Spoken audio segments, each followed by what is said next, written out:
Good morning. One nation in shock and anger. Outrage and grief pour out at vigils overnight for the 29 people gunned down in mass shootings in Texas and Ohio. Two more American cities dealing with the unthinkable. This morning, new video of the panic in Dayton as police take down the gunman in moments. In Texas, investigators zero in on the suspect's manifesto and motive of hate. And in Washington, the blame game. We have not just a gun epidemic in this country, but we have a hate epidemic. Hate has no place in our country. Just ahead, the stories of bravery, people helping people as the gunfire rang out. I feel like it was what I was put on this earth to do, is to help people. It's happened again. Today, Monday, August 5th, 2019.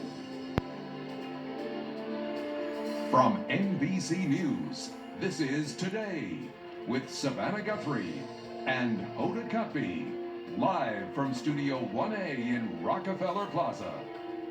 And good morning, everybody. Welcome to Today on a Monday morning. Wish we could come on the air with a smile on our faces and something happy to tell you, but unfortunately we can't. It's just another terrible, terrible moment in our history. Absolutely. We want to get right to that outpouring of grief in two close-knit communities and across the nation following this weekend's back-to-back outbreak of gun violence. That's right. Vigils were held in both El Paso and Dayton, Ohio overnight to honor the victims. 29 people killed, more than 50 others injured. As for the investigations, they have quickly revealed the troubled past of the gunman, including an alleged hit list by the Dayton shooter. These are the 17th and 18th mass shootings in America just this year. The president plans to make a statement from the White House this morning, and outrage and frustration has led to calls for lawmakers to come back to Washington during this August recess for an emergency session on what to do next. We've got it all covered, including the investigations, the victims, the nationwide response to the tragedies. Let's go to NBC's Lester Holt in El Paso in a moment, but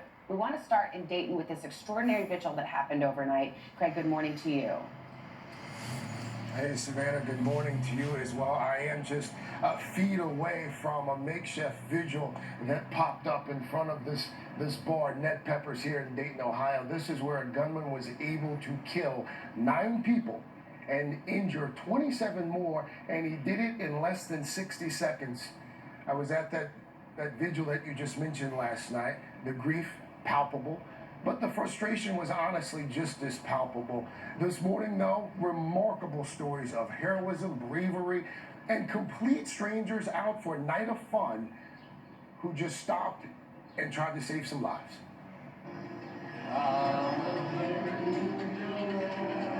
Moments of mourning turning to frustration in Dayton.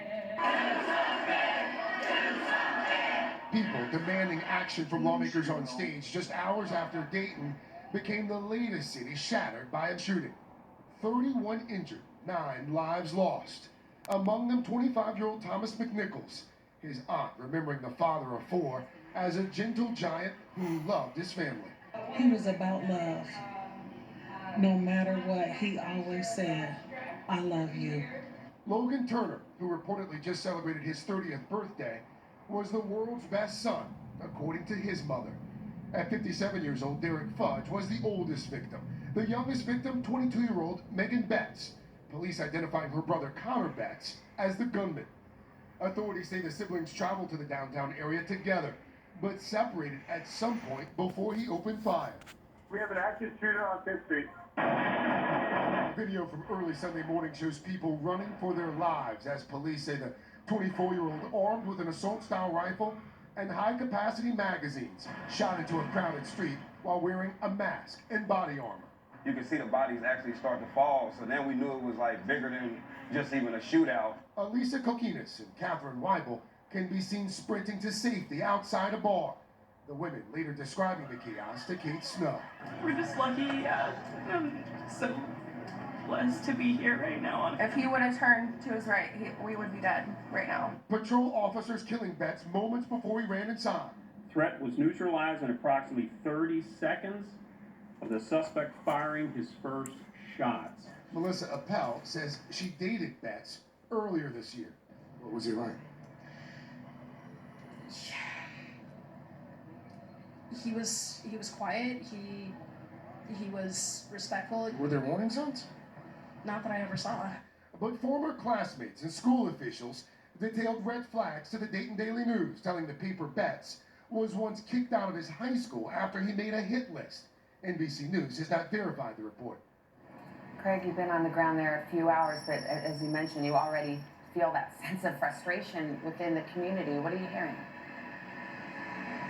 You know, the vigil last night, Savannah, you talked to folks here in Dayton, and this is a city that's been through a lot in just a few months. There was, of course, the tornadoes that touched down here a few months ago that left hundreds of businesses and homes destroyed. The mayor telling me just a few minutes ago that this is a community that's in shock.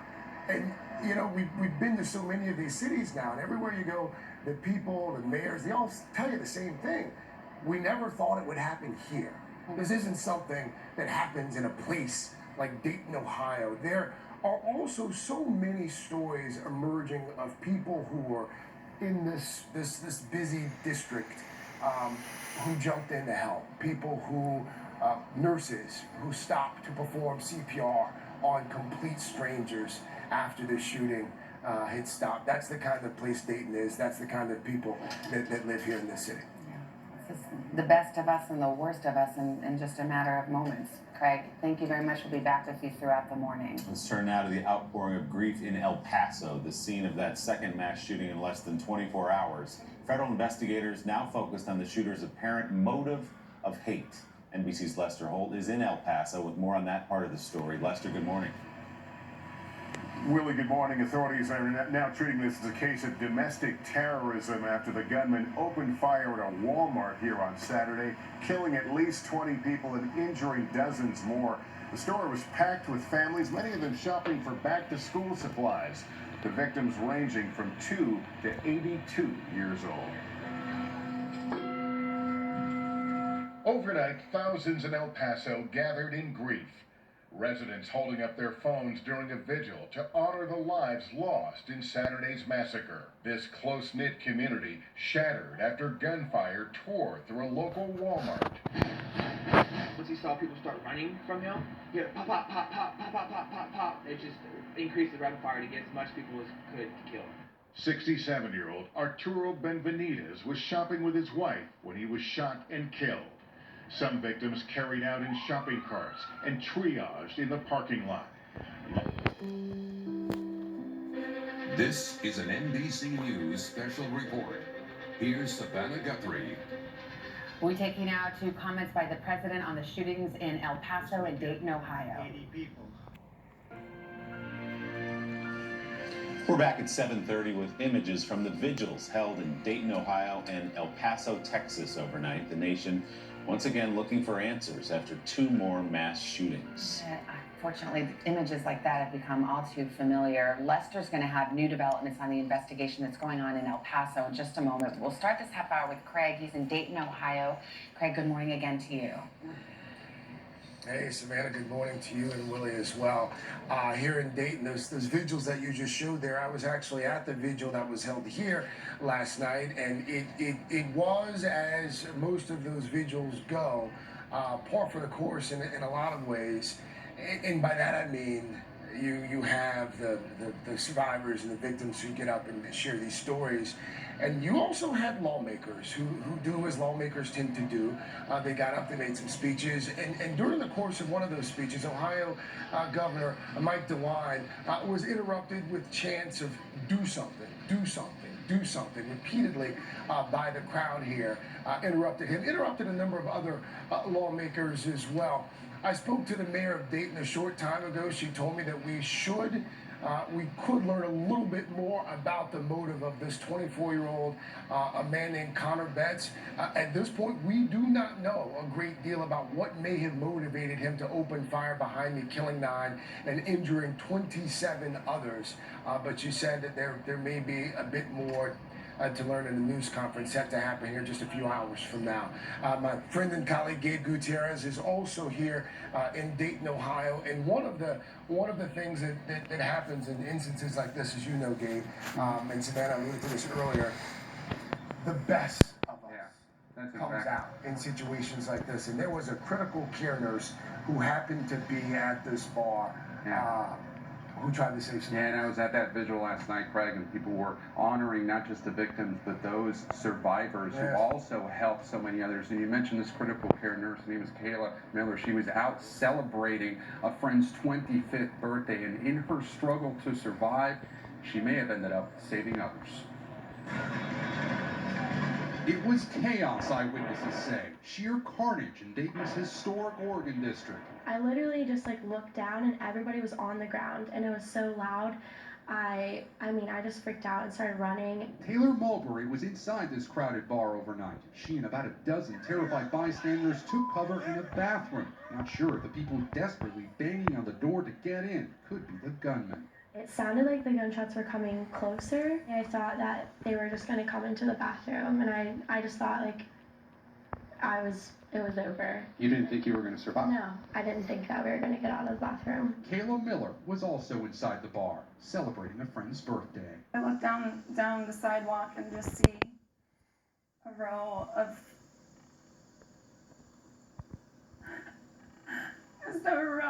bodies. People shot, some alive, some not. Did you know they were gunshots right away? It was it was pretty evident because everyone was just crawling towards the back exit, just fighting each other to get out of the bar. But in her struggle to survive, a heroic instinct kicked in. A trained nurse, she performed CPR on other victims. I'm grateful to be able to be alive and to talk to my family and friends and tell them that I'm okay, but my heart breaks for these families.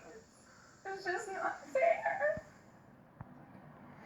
It's so painful to hear from her and for so many others that lived through all that. Now, Craig, most of the wounded have already been treated and released. At last check, one remains in serious condition. I talked to another eyewitness a short time ago who returned to the scene, returned to this vigil here, and he said, you're inside 1 minute, right, and then seconds later, you're in a stampede, literally running for your life. But what was so amazing about her is so many people would have gone out and just run away, and her instinct kicked in, and she stopped and tried to help others. It was simply amazing to speak with her. And also tried to calm others at the scene as well. Exactly.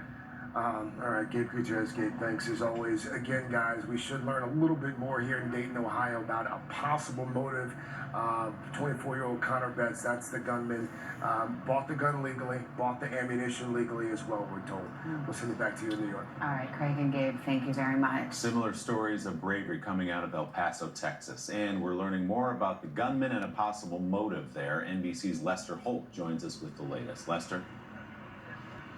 Willie, good morning. That Walmart over my right shoulder, you can see the police still have it blocked off. It's still a crime scene, and one of the more chilling sights is the parking lot appears full of cars from the Saturday shoppers that were there when all this happened. Of course, few people were able to drive from this scene, and some of those cars, the owners will never return to them. But let's talk a little about Patrick Crusius, the alleged gunman in this case. Apparently he is talking to police, the police chief saying he's being very forthcoming. They are asking him certain questions, and they say he is offering answers that they would expect and that they need to hear. The chief describing him as cold and calculated. It's worth noting in the essay he left behind, he seemed to predict and assume that he would be killed in all this, and noted that capture would be worse than death. As of right now, it appears the state would be first in line to prosecute him and will expect to go after the death penalty against him, and then the feds would have a crack. The federal agents have now deemed this a domestic terror case and pursuing it legally as such, Willie. All right, Lester Holt in El Paso. We will see you tonight on Nightly News. Thank you, Lester. All right, let's check in with Dylan another time, get a check of the weather. What's going on? Good morning again, everyone. We do have the heat to talk about in the Southwest. We have heat alerts through this evening. We will start to see things cool off a bit tomorrow, though you'll hardly notice the difference. 13 million people are under some sort of heat warning or heat advisory, with temperatures continuing to soar. Yesterday in Death Valley, it got up to 121 degrees. Today, we're looking at 118 in Palm Springs. Springs. Las Vegas, 112. Phoenix, 112. Even up into Redding, California, it should be 104 degrees this afternoon. Then continuing through the week, you see temperatures dip off a little bit, but we're still hanging around 104 by Thursday in Vegas. Still 109 on Wednesday in Palm Springs, 108 on Thursday. Yuma, Arizona is very hot, and Phoenix continues above those triple digits as well. In the southeast, we are still dealing with the humidity, but temperatures are fairly seasonable for this time of year, but the heat will continue with the feels like temperatures still up around 100. Let's look at the weather across the country. Now here's a peek out your window. It looks like that summer weather will continue into the first couple of days of this week. By noontime, already looking at temperatures in the upper 70s to near 80. So already on the warm side for lunchtime temperatures. And by this afternoon, mid to upper 80s and even a couple of low 90s. So the summer sunshine rolls on. That will continue into Tuesday as well. Mostly sunny and warm. We will start to feel the marine layer move back in by the middle to latter part of the week. Low 80s on Wednesday, mid 70s with more clouds and a couple of stray showers by the upcoming weekend. And that's your latest forecast. All right, Dylan, thank you so much. We've got a lot of other news to get to this morning, including the latest on the death of Robert F. Kennedy's granddaughter, what investigators are now saying as the Kennedy family prepares to honor her this morning. Also ahead, the young American swimmer shattering records in the pool. He will join us in Studio 1A. Could Caleb Dressel be the Michael Phelps of Tokyo 2020? We'll talk to him, but first, these messages.